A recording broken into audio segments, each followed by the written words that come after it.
Coming up, big changes to head and neck cancer reporting as part of the CAP's quarterly protocol updates. Plus, what do humans and cats have in common? Hint, it's not a mutual love of tuna. We check the pathology slides next. This is Path News Network, Daily Edition from the College of American Pathologists. I'm Nick Lonnie. It's Thursday, April 2nd. The CAP has released its first quarter update to its cancer protocols, including revisions to 11 protocols. The release includes a major restructuring of head and neck cancer reporting, streamlining how these cases are documented and classified. The updates reflect a shift toward more precise, HPV-driven, site-specific protocols to better reflect current disease classification and clinical practice. Other highlights include updates to Merkel cell carcinoma reporting and improved terminology across protocols, among others. Visit the CAP's Protocols and Guidelines page for the latest information. Starting out at a new pathology practice can be an exciting, pivotal step in your career, but it can also be a little overwhelming. There are new skills to learn, lab responsibilities you may not have anticipated, and regulatory requirements to follow. The CAP's Job Prep Bootcamp gives you the advantage you need to start your new role. Dr. Yasmin Butt, an anatomic pathologist at Mayo Clinic in Arizona, is one of nearly 20 experts in the field leading the boot camp. Over 2 weekends in May, this interactive program brings together 24 live CME-accredited sessions focused on the cases and skills you need to step into practice. You'll review core pathology sessions across subspecialties, including surgical pathology and call-related clinical pathology topics, learning from experienced CAP faculty, and earning meaningful CME credit while you do it.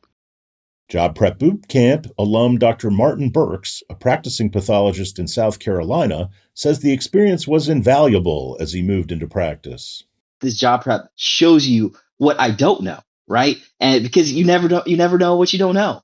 And it helps, really bridges that gap from your fellowship to truly to have practice, and especially in private practice setting where you're signing out anything generally in surge path, and as well as doing some CP work as well. So it was a great experience. The fast-paced, interactive review of pathology cases and skills runs May 2nd through 3rd and May 16th through 17th. The reduced rate for the boot camp expires soon, so register today. You must be a CAP member to participate. Most cytology performed at an off-site location now requires a separate CLIA certificate, the Centers for Medicare and Medicaid Services confirmed this week.